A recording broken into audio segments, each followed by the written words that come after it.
नमस्कार, capital TV का खास शो यूपी का दंगल देख रहे हैं आप। मैं हूं आपके साथ पूजा। आज यूपी के दंगल में बात करेंगे लखनऊ में आयोजित किसान महापंचायत की, साथ ही ओवैसी की धमकी की करेंगे। प्रधानमंत्री नरेंद्र मोदी 3 कृषि कानून को वापस लेने का ऐलान कर चुके हैं, पर इसके बाद भी किसान जिद पर अड़े हुए हैं। लखनऊ में किसान महापंचायत की रैली से राकेश टिकैत ने एक बार फिर से सरकार को घेरा और कहा जब तक किसानों के शर्तों को पूरा नहीं किया जाएगा तब तक वो धरना खत्म नहीं करेंगे। तो वहीं दूसरी बड़ी खबर ओवैसी के एक बड़े बयान की है, जिस बयान से राजनीति गर्मा गई है। ओवैसी ने धमकी दी है कि सीएए और एनआरसी वापस नहीं लिए गए तो यूपी में भी शाहीन बाग बना देंगे। और इन बड़ी खबरों पर चर्चा के लिए हमारे साथ स्टूडियो में मौजूद हैं कैपिटल टीवी के editor in chief doctor Manish Kumar. Doctor साहब, बहुत बहुत स्वागत है आपका। धन्यवाद। आज लखनऊ में महापंचायत रैली का आयोजन किया गया, काफी संख्या में किसान पहुंचे थे, पर राकेश टिकैत ने एक बार फिर से सरकार को धमकी दी। अपनी शर्तों की तो बात की और कहा कि जब तक ये पूरे नहीं होंगे हम नहीं हटेंगे। देखिए, किसान क्या करता है, वो खेती करता है जी। खेत को जोता है, बीज डालता है,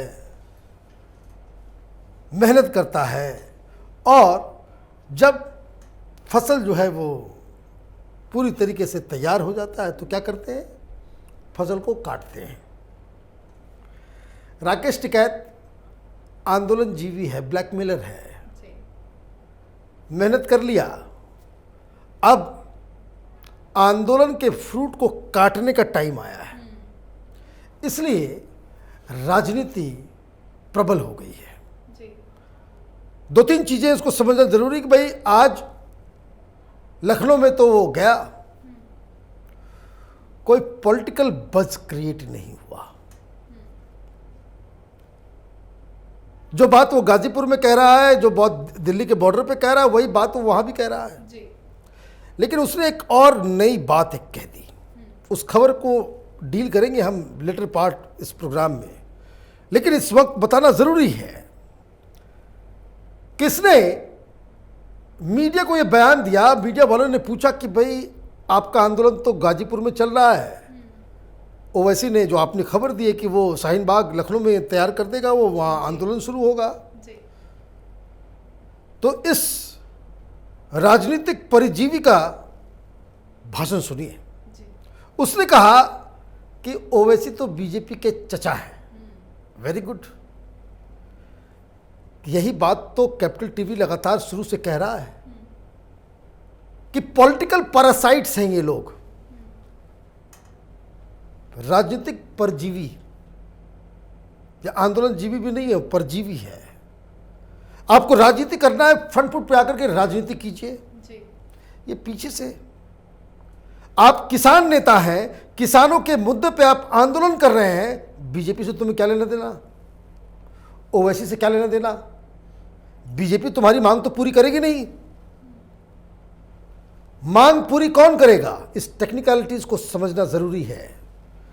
अगर आप आंदोलन करते हैं, आप प्रोटेस्ट करते हैं, किसान के इंटरेस्ट का अपने आप को ठेकेदार बताते हैं, तो आप किसके खिलाफ प्रोटेस्ट करते हैं?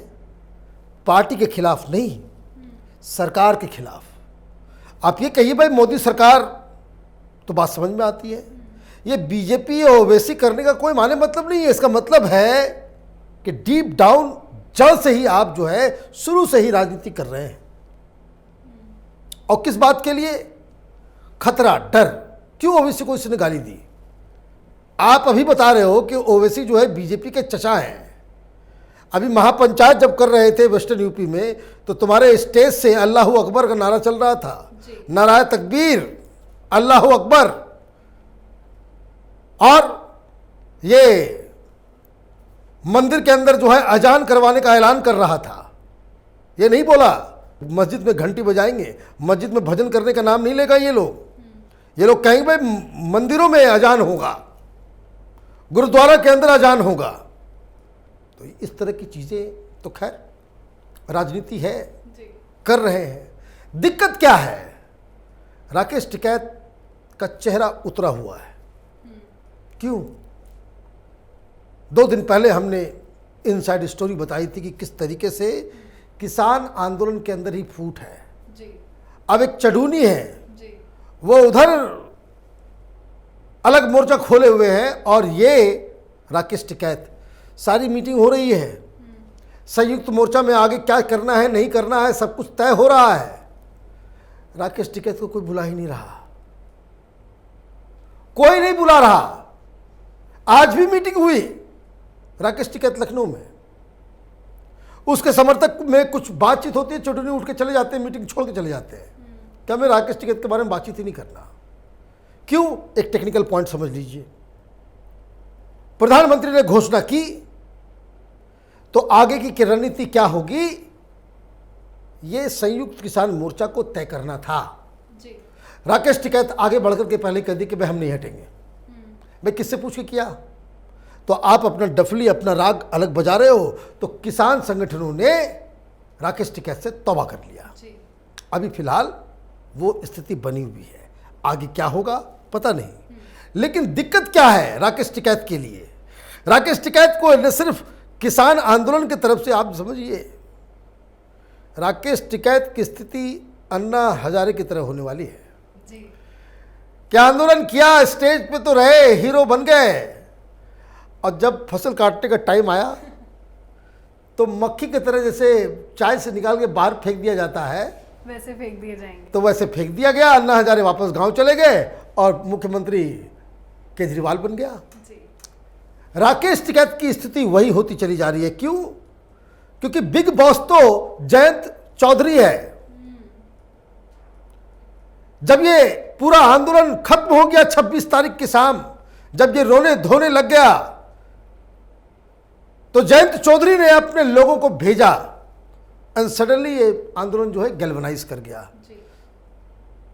तो मास्टर मास्टर होता है और प्यादे प्यादे होते हैं। जी। अब उधर मालूम चल रहा है कि राकेश टिकैत से बिना पूछताछ किए हुए, अब तो ये नेता अपने आप को समझने लग गए ना। सीटों के बारे में बातचीत हो रही है, इससे कोई पूछ नहीं रहा। अन्ना हजारे बन गए तुम, वहां पॉलिटिकल पार्टी केजरीवाल बना रहा था, अन्ना हजारे को मालूम ही नहीं। अन्ना हजारे बोल रहे भाई कोई पॉलिटिकल पार्टी नहीं बनेगी, ये तो बना करके तो मुख्यमंत्री बनने का सपना पहले से ही बुना हुआ था। जी। तो राकेश टिकैत की स्थिति ऐसी हो गई है फिलहाल। और समाजवादी पार्टी से अभी तक पूरी बातचीत नहीं हो पाई है कि कौन कितनी सीट पे लड़ेगा, उसमें तकरार चल रहा है। बीजेपी के साथ हाथ मिला लिया जयंत चौधरी ने, तो ये कहां जाएगा? तब तो ये ना घर के रहेगा ना घाट का रहेगा, पता ही नहीं चलेगा फिर हुआ क्या। जी। तो ये स्थिति है और इसलिए लोग आए लखनऊ में, लेकिन लोगों की संख्या वो अपेक्षित संख्या नहीं थी। जी। जो ये क्रिएट करना चाह रहे थे कि लखनऊ जाकर के आप कम से कम 1 डेढ़ लाख लोग होते, तब बात बनती। 10-15 हजार लोगों की भीड़ इकट्ठा करके चुनाव नहीं जीते जाते, जी। नेतागिरी नहीं होती, और मीडिया ने भी उसे उसी तरीके से साइड कर जी दिया। बिल्कुल, आपने बहुत अच्छी बात शुरुआत में कही थी कि कोई नई बात उन्होंने नहीं कही। वही बात वो गाजीपुर बॉर्डर से कर रहे हैं या जहाँ जहाँ जा रहे हैं, वही बात वो रटाए रटाए शब्द बोल रहे हैं कि एमएसपी पे कानून चाहिए या 7 शर्तें जो है उनकी उसे पूरा किया जाए। तो राकेश टिकैत ऐसे महापंचायत, या आगे भी उन्होंने धमकी दी है कि संसद का वो घेराव करेंगे, 1 साल पूरे होने पर भी धरना देंगे, यहाँ वहाँ महापंचायत करेंगे। वो मैसेज क्या देना चाह रहे हैं? देखिए वो बौखला गए हैं, जी। उनको समझ ही में नहीं आ रहा है कि भाई क्या हुआ, ये मोदी जी ने क्या कर दिया। जी। इसके दिमाग में था कि फूल माला वगैरह पहनेंगे। देखिए बार बार कह रहा बातचीत होगी बातचीत होगी बातचीत होगी। क्यों बातचीत होगी? कि बातचीत करके निकलेंगे, मीडिया घूमेगी, भाई हमारी बात को मान लिया गया, हम जीत गए, ओ जय जयकार हो जाएगा, आप बड़े आदमी बन जाएंगे। वो उस हिसाब से वो चीज़ सोच रहे थे। जी। क्रेडिट लेना चाह रहे थे पूरा। अब आप देखिए, आप तो गई थी गाजीपुर। जी। गाजीपुर में जिस दिन घोषणा हुई, स्वागत एक घंटे के बाद आप चली गई।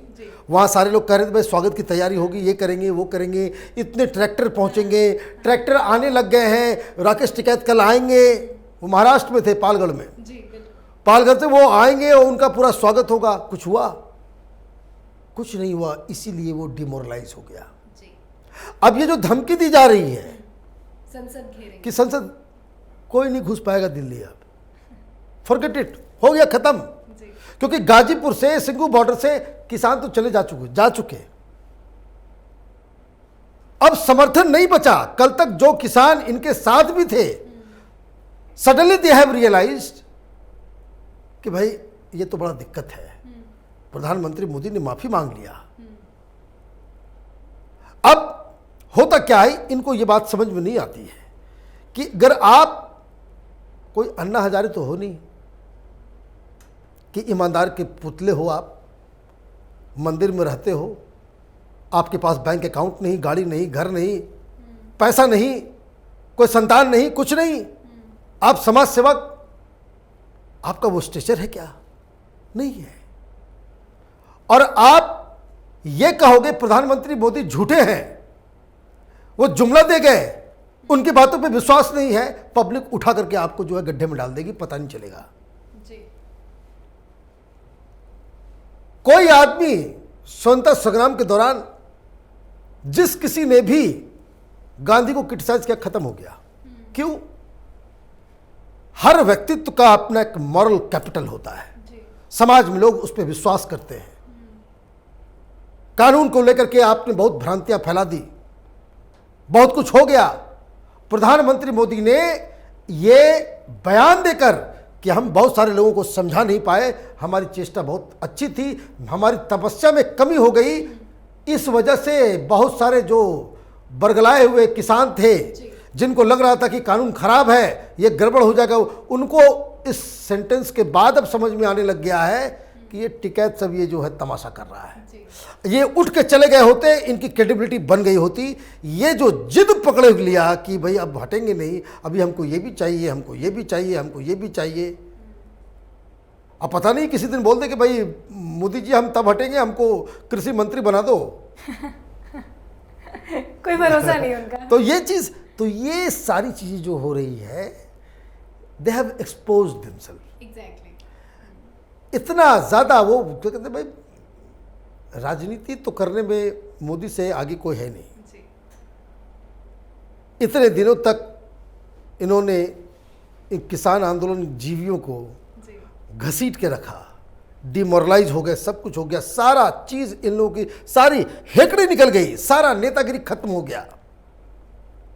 कहानी बीच बीच में आ जाती थी, रेप हो रहा है तो ये हो रहा है, किसी की हत्या कर दी गई है, कहीं मारपीट हो गया है, किसी पुलिस वाले के ऊपर तलवार चला दी गई है, एक्सपोज हो गए। तो जनता तो ऐसे आंदोलन जीवियों के ऊपर भरोसा करेगी नहीं। और इसीलिए जो यूपी का जो चुनाव हो जी। उसमें ये जो टिकैत का जो आंदोलन है, उसके जो रेमिफिकेशंस थे, जो ये खतरा लग रहा था कि ये इम्पैक्ट डालेगा, वो इम्पैक्ट जो है प्रधानमंत्री के इस फैसले से बिल्कुल धराशायी हो गया है। बिल्कुल ही इसका नॉन एग्जिस्टेंट इम्पैक्ट होने वाला है। जो लोग भारतीय जनता पार्टी से नाराज भी थे, वो वापस भारतीय जनता पार्टी पे, वो इसलिए कि प्रधानमंत्री मोदी ने पहली बार माफी मांग ली, लोगों को भी खराब लग रहा है। जी बिल्कुल सर, जब से मोदी जी ने 3 कृषि कानून को रद्द करने का ऐलान किया है, तब से सीए एनआरसी का भी मुद्दा बहुत ज़्यादा उठ रहा है। ओवैसी ने एक बयान दिया है, उस बयान को आपसे समझेंगे। वो कह रहे हैं कि सीए एनआरसी वापस नहीं हुआ तो हम यूपी में भी शाहीन बाग बना। भाई वो उन्होंने देख लिया कि भाई इस तरह से किया जा सकता है। हाँ। और मजेदार बात मैं आपको बताऊं जी। कि भाई ओवैसी ने ये ऐलान किया कि हम शाहीन बाग करेंगे, तो सबसे ज़्यादा खतरा, सबसे ज़्यादा टेंशन किसको होगा? सबसे ज़्यादा टेंशन जो है ये विपक्षी पार्टियों को हो रहा है, कांग्रेस पार्टी को, समाजवादी पार्टी को। ये जो इसलिए भड़बड़ा करके ये बोल गया राकेश टिकैत तो बीजेपी का चाचा है। क्यों? सारी राजनीति खत्म हो जाएगी सारे लोगों की। आप यकीन मानिए, अगर फिर से शाहीन बाग का प्रोटेस्ट शुरू हो गया यूपी में और दिल्ली में या कहीं भी, ये विपक्षी अपना मुंह नहीं दिखा पाएंगे, बवाल कट जाएगा। और ओवैसी ने बिल्कुल मास्टर स्ट्रोक मारा है। ओवैसी की राजनीति बहुत ही क्लियर है। एक बात आप समझ लीजिए, दुमुहे सांप से ज्यादा बेहतर ब्लैक कोबरा है, सामने से अटैक करता है। ये दुमुहे सांप, ये जो सेकुलर पार्टियां हैं जो मुसलमानों को गर्त में भी डालती हैं और ऊपर ऊपर मीठा मीठा बातचीत भी करती हैं। तो उन्होंने कहा कि भाई जब किसान के आंदोलन से कानून वापस लिए जा सकते हैं तो शाहीन बाग के जरिए सीए एनआरसी वापस क्यों नहीं लिया जा सकता। तो उनकी राजनीति, मैं ये नहीं कह रहा कि वो सही कह रहे हैं गलत कह रहे हैं, मैं ये भी नहीं कह रहा कि भाई कि सीए और एनआरसी को वापस हो जाना चाहिए। वो जो अपनी राजनीति कर रहे हैं वो अपने हिसाब से बिल्कुल राइट कर रहे हैं। जो लोग किसान आंदोलन को, ये जो पॉलिटिकल पैरासाइट्स जितने हैं, जो राजनीतिक परजीवी हैं, इनके इन तमाम तमाशे को अन्नदाता का एक आंदोलन बता रहे थे, वही लोग सबसे ज्यादा ओवैसी का विरोध करने आज खड़े हो जाएंगे। और सबसे रिमार्केबल बात मैं कह रहा हूं, सोशल मीडिया में उन अकाउंट्स को जाकर के खंगालिए,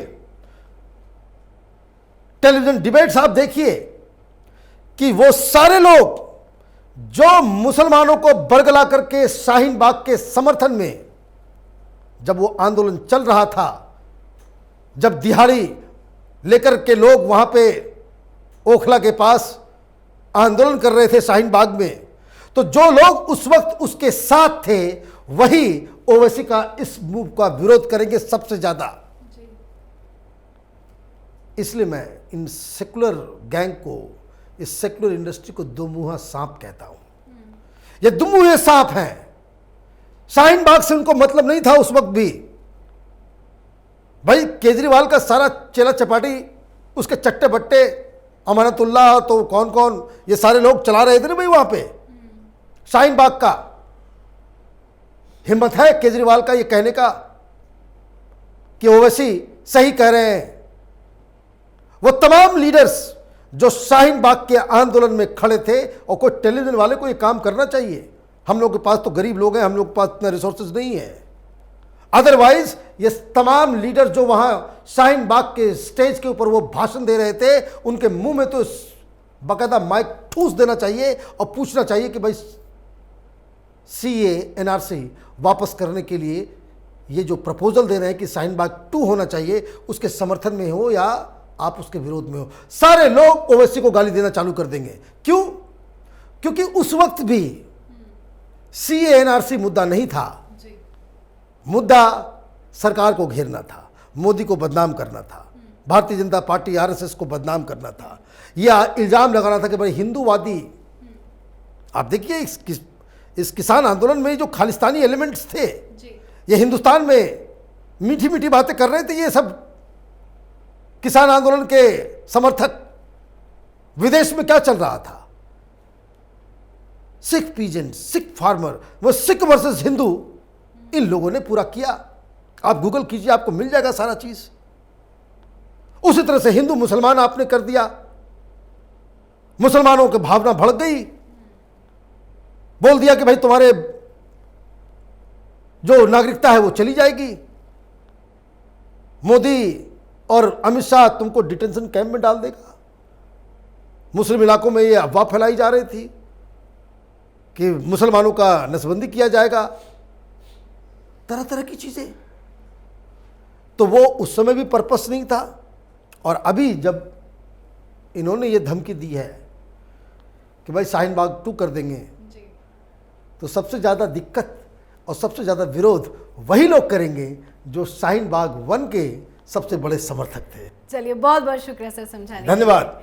तो उत्तर प्रदेश में जल्द ही विधानसभा चुनाव होने हैं, इसी वजह से यहाँ तमाम राजनीतिक पार्टियां अपना दमखम दिखा रही हैं। बयानबाजी का सिलसिला जारी है और जब से नरेंद्र मोदी ने 3 कृषि कानून वापस लेने का ऐलान कर दिया है, तब से सीएए और एनआरसी का भी मुद्दा गर्मा गया है। पर ओवैसी के इस बयान ने राजनीति और ज्यादा गर्मा दी है। उत्तर प्रदेश से जुड़ी तमाम बड़ी खबरों के लिए देखते रहिए यूपी का दंगल, और उत्तर प्रदेश की हर छोटी बड़ी खबरों के लिए देखना ना भूलें कैपिटल टीवी का ही channel capital TV Uttar Pradesh. नमस्कार। 2 साल पहले शुरू हुई एक मुहिम, मीडिया में एक नया आंदोलन, शपथ झूठ को बेनकाब करने की, संकल्प सच को आप तक पहुंचाने का।